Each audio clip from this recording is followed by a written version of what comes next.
Okay, welcome panel.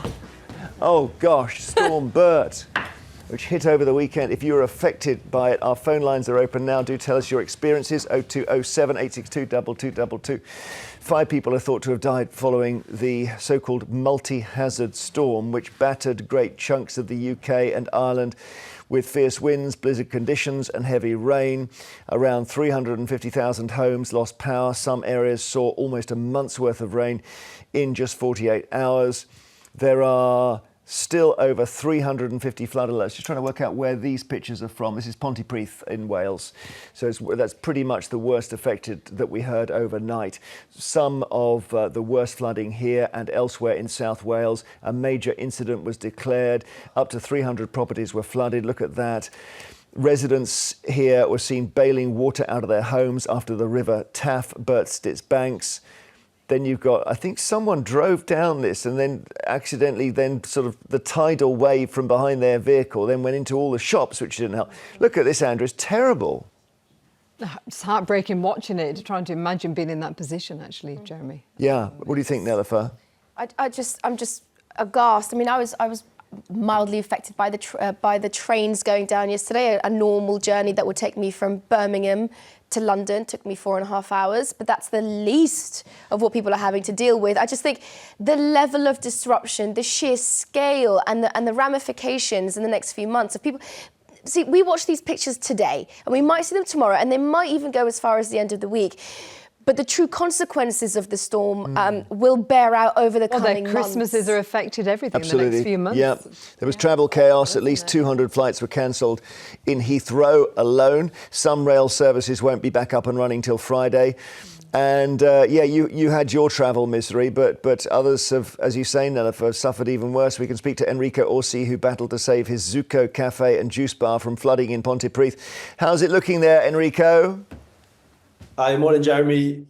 Well, it's a sad sight, to be honest. There's a lot of black bags and skips getting filled up with what would have been probably a lot of Christmas presents for people, So yeah, there's a lot of people outside the shop and on the street today, just letting the dust settle and seeing what can be salvaged and what needs to be done.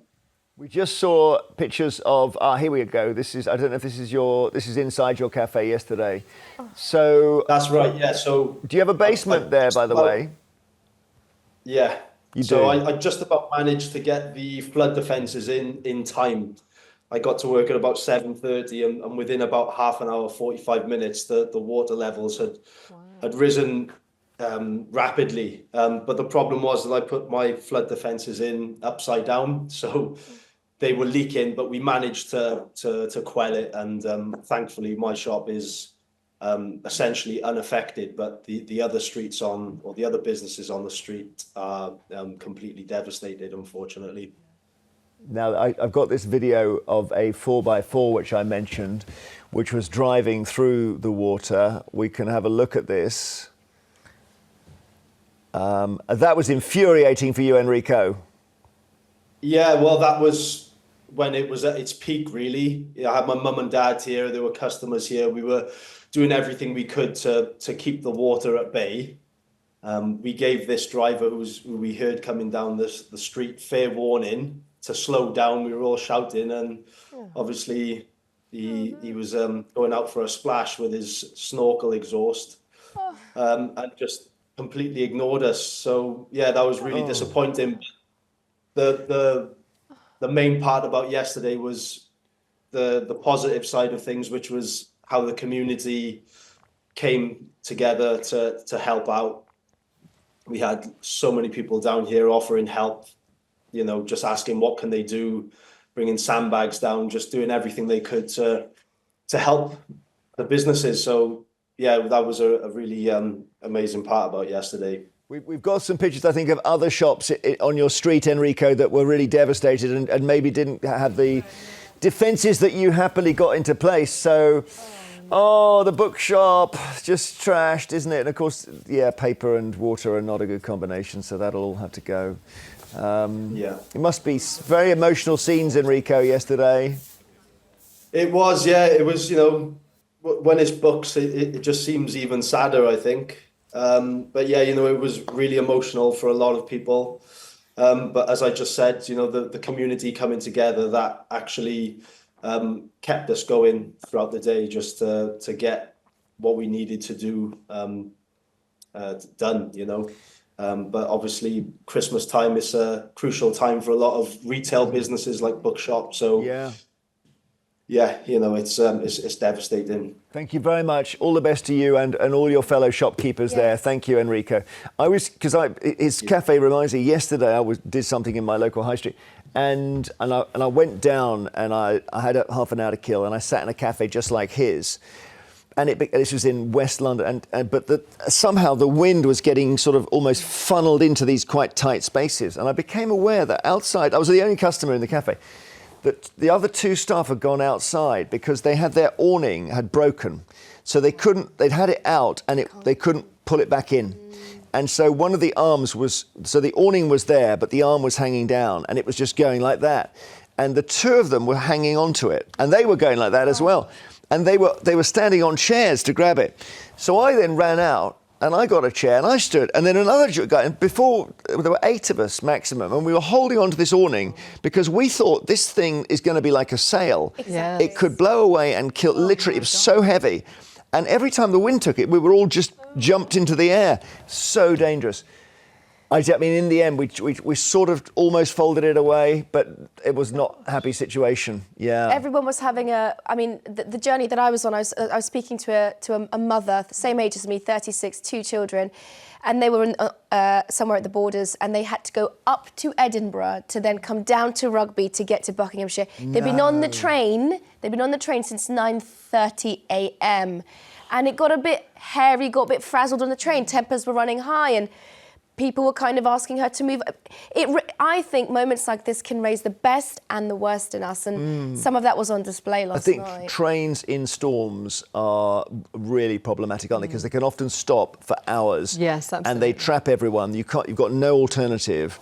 And people get very cross in them. No, and I mean, I've had that before with my little one when he was a toddler, and trying to, entertain a toddler when they just want to get off and go home. Especially if you haven't got a seat. Yeah, exactly. Okay, we'd love your experiences of Storm Bert after the break. If you were flooded, you faced power cuts or battled the elements, or maybe like Enrico, you've got a cafe and you were trying to defend it. Give us a call. Paula is in Pontypridd. I think it sounds like that is ground zero for this thing, Paula. Not sure about ground zero, but well, definitely it's the worst affected place. Been hit again. Yeah. Yeah. How was it for you? Frustrating. It's difficult to process all the emotions around it at the moment. Just pretty much on autopilot at the moment. So just trying to get on with things. Clean up is priority now. We're seeing pictures of your house, Paula. This is downstairs, right? Yeah. Yes. So you've got. I'm just looking. You've got sofas. You've got obviously cabinets, and I don't know whether you've got another downstairs. You've got a basement or something, because that's always a problem with this situation. No, I don't have a basement in the property. So I suppose you can class that as lucky. Yes, we've suffered between 4 to 6 inches in the house this time, which in comparison to Storm Dennis, where it was 1.2 metres in the house, I suppose we could class ourselves as getting off lightly. However, that doesn't really, it's not going to put a sticking plaster over what's happening at the moment, because we explained exactly to the authorities, NRW and the local MPs, exactly where the water came in and Storm Dennis, and they've done absolutely nothing about it. They fobbed us off during 2020. Claiming things worked when obviously they didn't. Again, this time lessons haven't been learnt. We didn't have flood warnings in time. We only managed to get done what we got done because a neighbour came knocking on our doors telling us to move the cars when the river had actually burst its banks. Okay, yeah.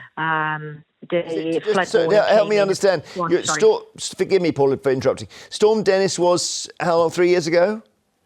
That was in February 2020. So, and you had a lot more water there, and I'm wondering whether had you 1.2, yeah. yeah. 1.2 meters. Did you get your house sorted and repaired after that?